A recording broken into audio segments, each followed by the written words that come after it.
What if I told you that a single Spanish galleon carried more silver than most countries see in a decade, and that this treasure didn't just change Spain's fate, it transformed an entire archipelago of 7,641 islands on the other side of the world, creating a legacy so powerful that 500 years later, you can still see it in every Filipino home, every street corner, and every family name. Today, we're diving deep into one of history's most fascinating colonial stories, how 333 years of Spanish rule didn't just conquer the Philippines, but fundamentally rewrote its DNA. And here's the twist: by the end of this video, you'll discover why some Filipinos still debate whether Spanish colonization was the best or worst thing that ever happened to their islands. But first, let me ask you this: can you guess which Filipino tradition actually predates Spanish arrival by over 1,000 years? I'll reveal the answer at the end, and it might completely change how you think about colonial influence. Picture this: it's March 16, 1521. Portuguese explorer Ferdinand Magellan, sailing under the Spanish flag, spots an island that would change everything. The locals call it Homenhan, but Magellan names it Islands of St. Lazarus. Little did anyone know, this moment would trigger a colonial period longer than the entire existence of the United States. But here's what most history books won't tell you: Magellan never actually conquered the Philippines. In fact, he died just a month later on the island of Mactan, killed by local chief Lapu-Lapu in what was essentially the first Filipino resistance victory. The irony? The man who discovered the Philippines for Spain never lived to see Spain actually claim it. It would take another 44 years before Miguel López de Legazpi successfully established the first permanent Spanish settlement in 1565. And when he did, he encountered something that would make Spanish colonization of the Philippines utterly unique compared to their conquest of the Americas. Unlike the massive, centralized empires of the Aztecs and Incas that Spain could topple by capturing a single capital, the Philippines was a mosaic of over 180 distinct ethnic groups, each with their own languages, customs, and political systems. Spain wasn't conquering an empire, they were trying to forge thousands of independent communities into one. Now here comes the mind-blowing part. Spain didn't just want to rule the Philippines, they wanted to completely transform it. And they had a secret weapon that was more powerful than any conquistador's sword: the Manila Galleon Trade. For 250 years, massive Spanish galleons carried unimaginable wealth across the Pacific. We're talking about ships loaded with Chinese silk, porcelain, and spices heading to Mexico, returning with literally tons of silver mined by indigenous Americans. The Philippines became the crucial middleman in what was essentially the world's first truly global economy. And here's a number that will blow your mind: in some years, a single galleon carried more silver than the annual GDP of entire European nation. The Philippines wasn't just a colony, it was the beating heart of a global economic system. But Spain's real genius wasn't economic, it was cultural. They understood something that many colonial powers missed: to truly control a place, you don't just conquer bodies, you conquer soul. Enter the Catholic Church, Spain's most effective colonization tool. Spanish missionaries didn't just preach, they revolutionized Filipino society from the ground up. They introduced a written script to communities that had primarily oral tradition. They built stone churches that still stand today, becoming the architectural DNA of Filipino towns. But here's where it gets really interesting, and this connects to something you might not expect. Those massive stone churches weren't just religious centers, they were fortresses, schools, hospitals, and social centers all rolled into one. They became the focal point of community life in a way that still defines Filipino towns today. Think about it: walk through any Filipino town today, and what's at the center? The church. The layout, the social dynamics, even the annual festivals, all of this traces back to Spanish urban planning from 400 years ago. Now, here's where the Spanish colonial story gets fascinating, and it's something that makes the Philippines absolutely unique in Southeast Asia. While countries like Thailand, Vietnam, and Indonesia maintained their Buddhist, Hindu, or Islamic identities, the Philippines became the only majority Christian nation in Asia. But, and this is crucial, it wasn't a simple replacement of one culture with another. What happened was something far more complex and beautiful. Spanish colonizers encountered sophisticated Filipino societies that had been trading with China for over 1,000 years, had established Islamic kingdoms in the south, and possessed rich animistic traditions that connected every aspect of life to the spiritual world. The result? A cultural fusion that created something entirely new. Take Filipino cuisine, for example. Spanish colonizers introduced tomatoes, potatoes, and chili peppers from the Americas. They brought cooking techniques like sautéing and stewing, but Filipinos already had rice, coconut, fish sauce, and tropical fruits. The fusion created dishes like adobo, which combined Spanish vinegar techniques with indigenous preservation methods. But food is just the beginning. Let's talk about something even more profound: language. Spanish didn't replace Filipino languages, it merged with them. Today, Filipino languages contain thousands of Spanish loanwords, but here's the twist: these words often evolved meanings that don't exist in Spanish. The word "kamusta" comes from Spanish "como esta," but in Filipino, it carries emotional warmth that the Spanish version doesn't quite capture.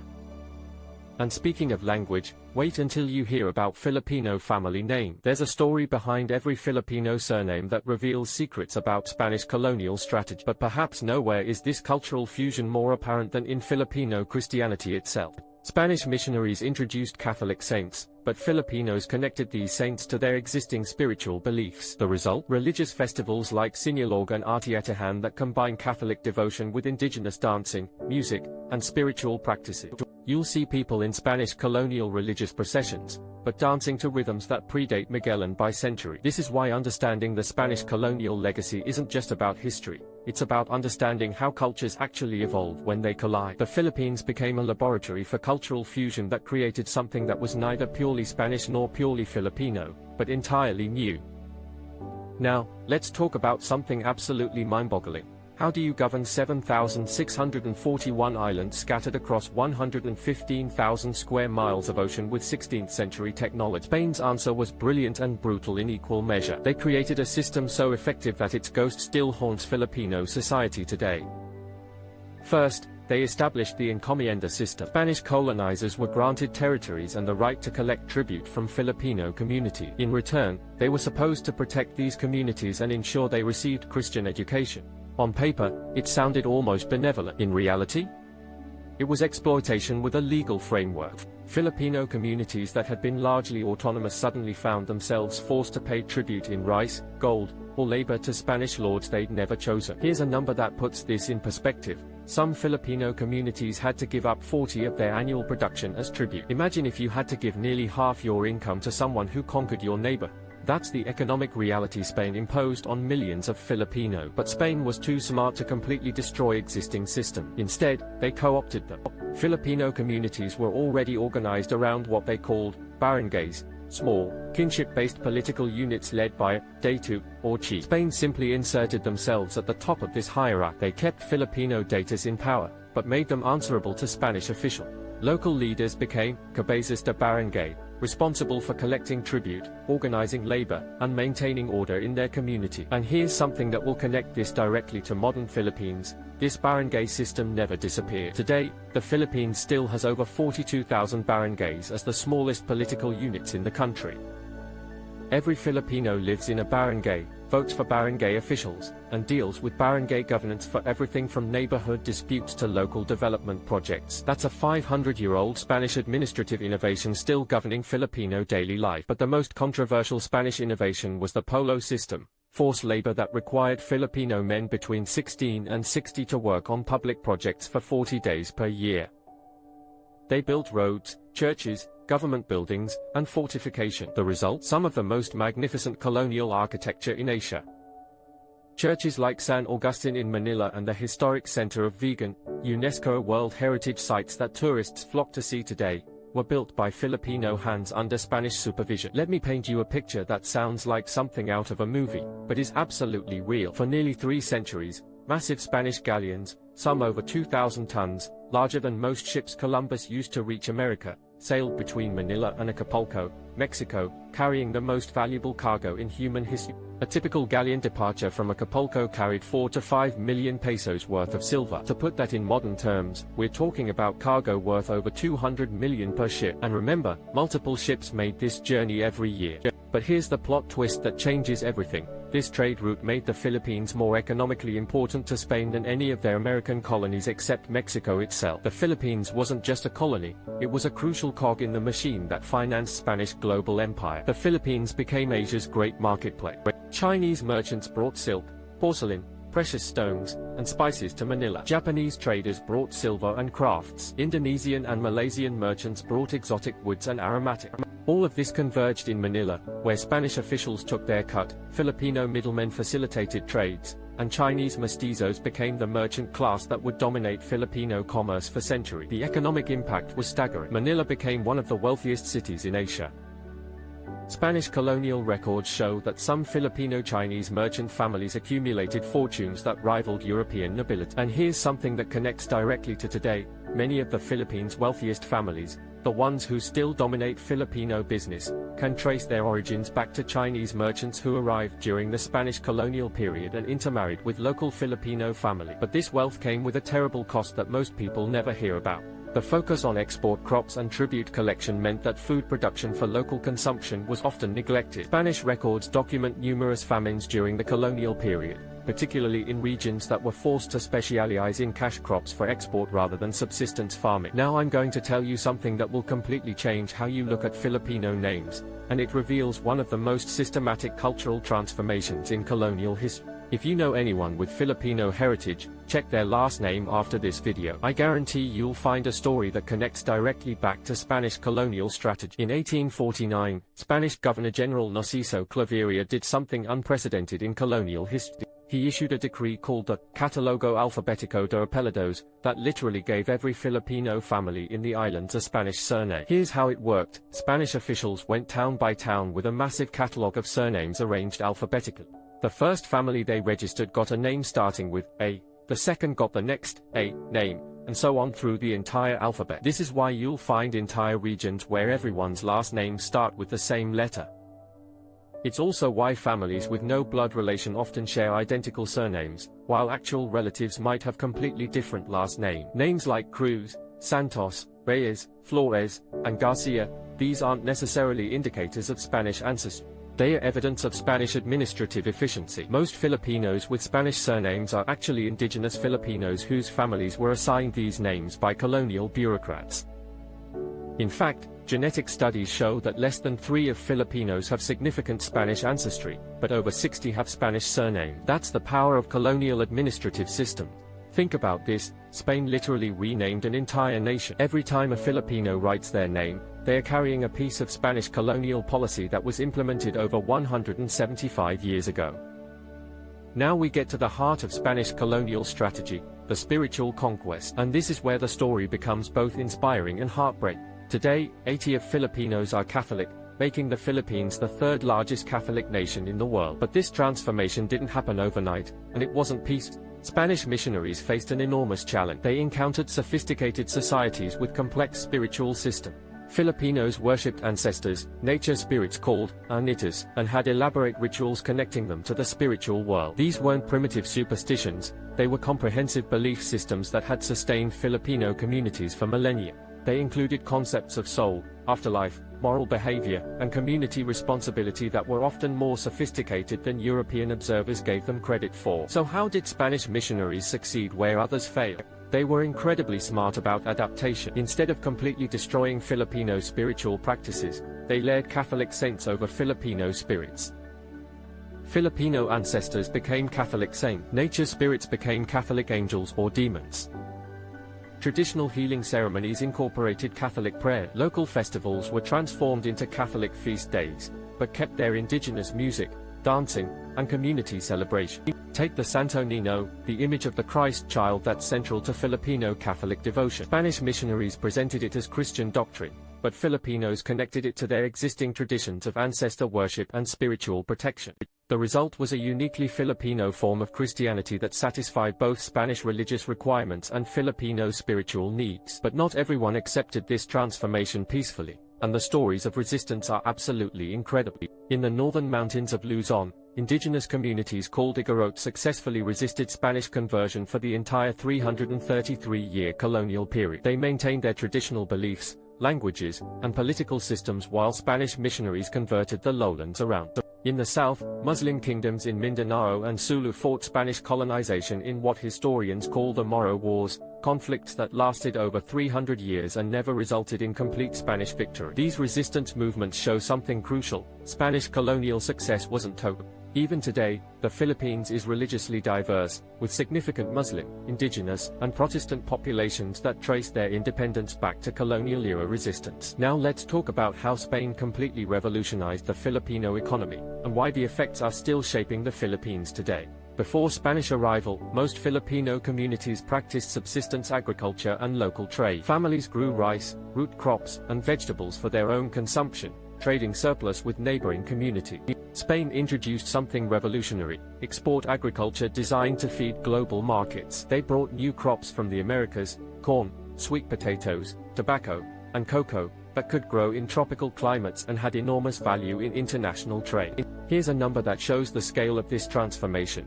By the 1800s, the Philippines was producing over 200,000 tons of sugar annually, almost all of it for export. Filipino farmers went from growing food for their families to growing cash crops for global markets.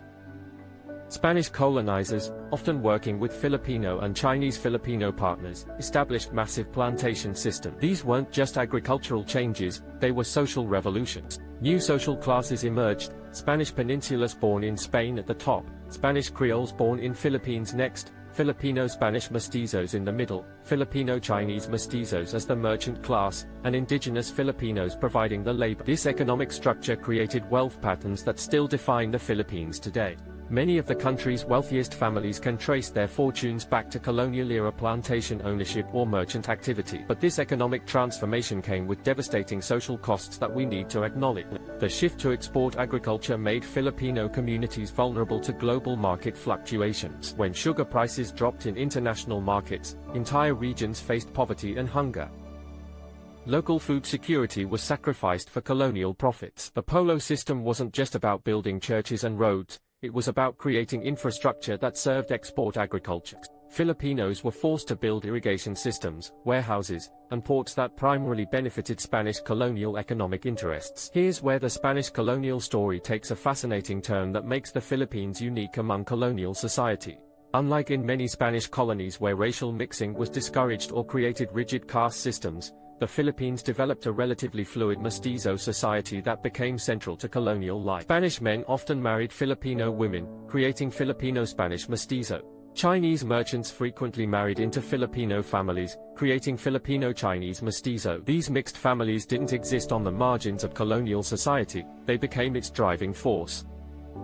Filipino-Spanish mestizos often inherited land and political connections from their Spanish fathers while maintaining cultural connections to Filipino communities through their mothers. Filipino-Chinese mestizos combined Chinese commercial skills with Filipino local knowledge, dominating trade and commerce.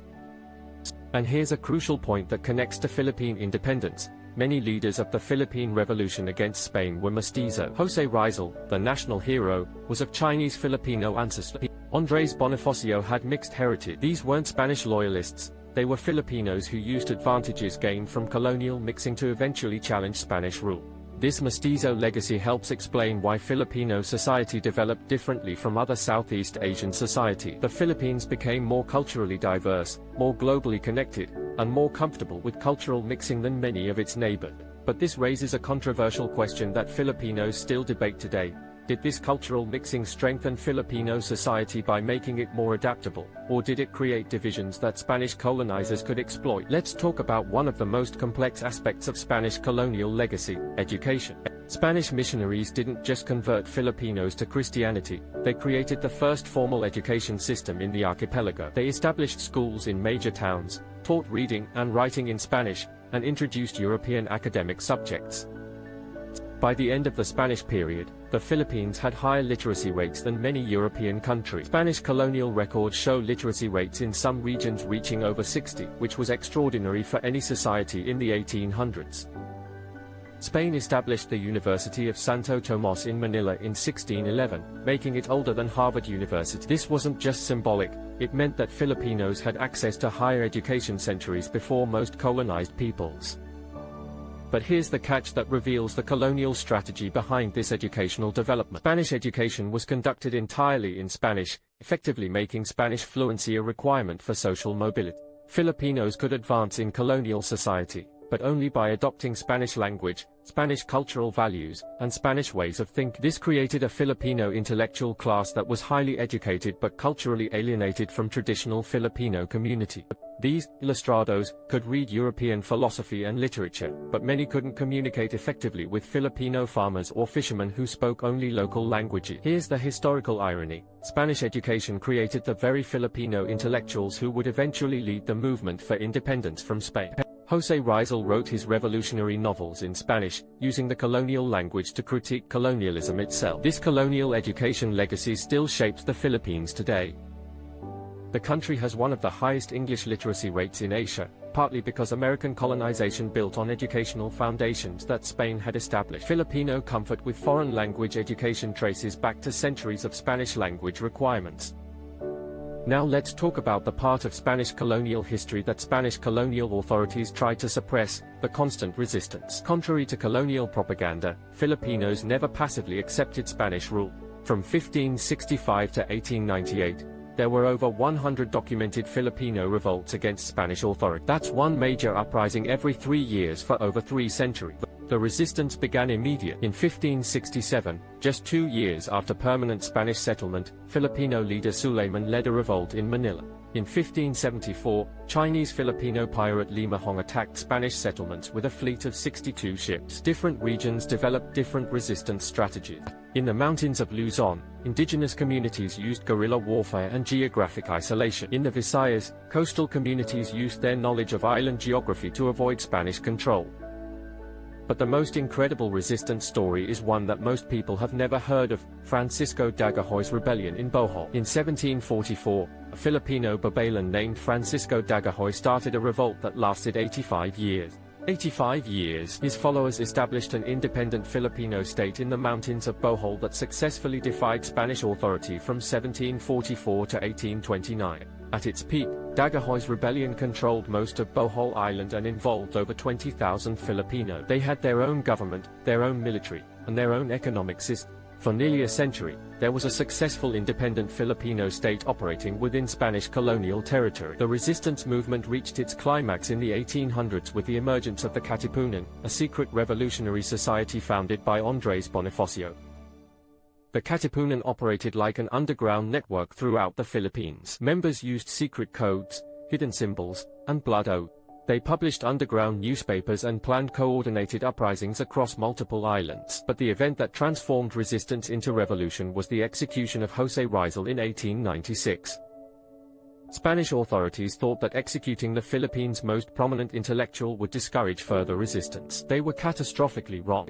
Rizal's execution triggered the Philippine Revolution of 1896, the first successful independence movement in Asia. Within 2 years, Filipino revolutionaries had driven Spanish forces out of most of the islands and declared the First Philippine Republic. The Spanish-American War of 1898 ended Spanish rule in the Philippines. But here's the twist that nobody saw coming: Spain lost the Philippines to America without consulting a single Filipino. The Treaty of Paris transferred the Philippines from Spain to the United States for $20 million. Filipino revolutionaries who had been fighting for independence suddenly found themselves with a new colonial master. Imagine fighting for your independence for years, succeeding in driving out your colonizers, declaring your own republic, and then discovering that your former colonizers had sold your country to someone else. But even though Spanish political control ended in 1898, the Spanish colonial legacy didn't disappear. It became the foundation of modern Filipino society. Walk through Manila today, and you'll see it everywhere. The street layout follows Spanish colonial urban planning. The central plazas, the church-centered town design, the architectural styles, they are all Spanish colonial innovations adapted for tropical climates. Filipino family structures still reflect Spanish colonial influence. The extended family systems, the compadrazgo, godparent networks, the respect for elderly authority, these social patterns were strengthened during Spanish colonial period. Catholic festivals remain the biggest celebrations in Filipino community. Every town has its patron saint feast day that brings together the entire community. These celebrations combine Spanish Catholic traditions with indigenous Filipino cultural practices in ways that exist nowhere else in the world. Filipino languages contain thousands of Spanish words that have become so integrated that many Filipinos don't realize they are speaking Spanish loanwords. Words for time, food, emotions, and family relationships often trace back to Spanish origins but have evolved uniquely Filipino meaning. This brings us to the question that still divides Filipino historians, intellectuals, and families: was Spanish colonization ultimately positive or negative for the Philippines?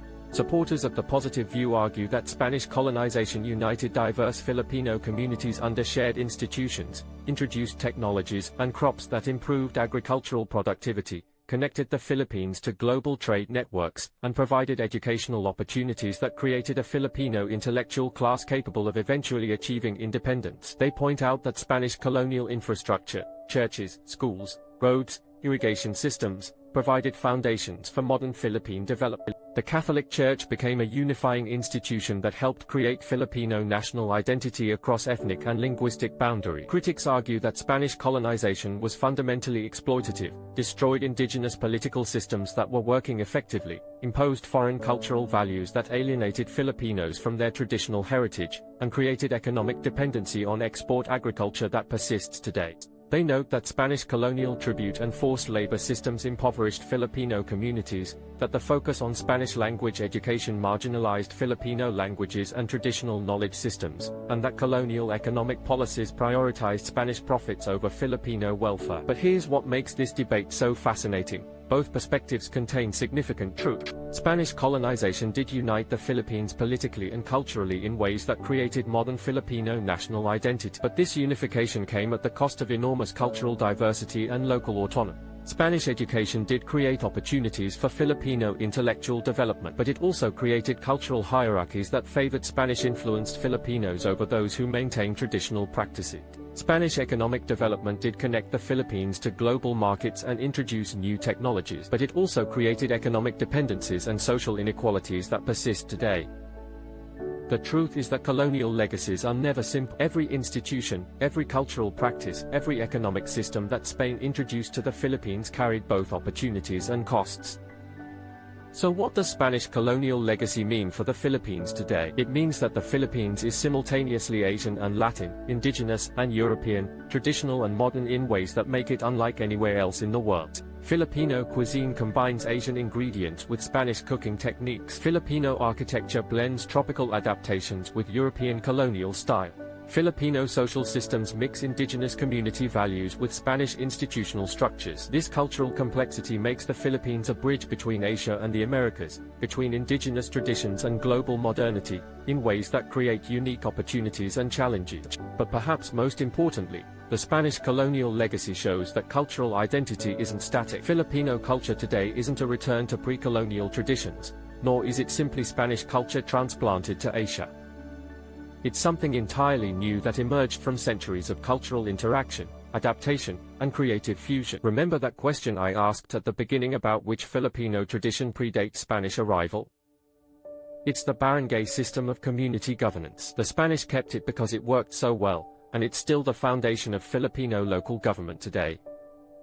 That's the real lesson of Spanish colonial legacy. Sometimes the most profound colonial influence is knowing what not to change. The Philippines today is still writing the story of how colonial legacies evolve into something new. Understanding this Spanish colonial foundation isn't about judging the past, it's about understanding how cultures actually develop when different civilizations encounter each other. 333 years of Spanish rule didn't create a Spanish Philippines. It created something that had never existed before, a uniquely Filipino synthesis that continues to evolve today. So here's my question for you. After learning about this incredible cultural transformation, what other colonial legacies around the world do you think might be more complex than they first appear? Drop your thoughts in the comments, and if this exploration of colonial complexity interested you, hit that subscribe button because next week we're diving into how Dutch colonization in Indonesia created a completely different kind of cultural legacy. One that might surprise you even more. And if you made it this far, you're clearly interested in understanding how the past shapes the present. What other historical topics would you like us to explore? Let me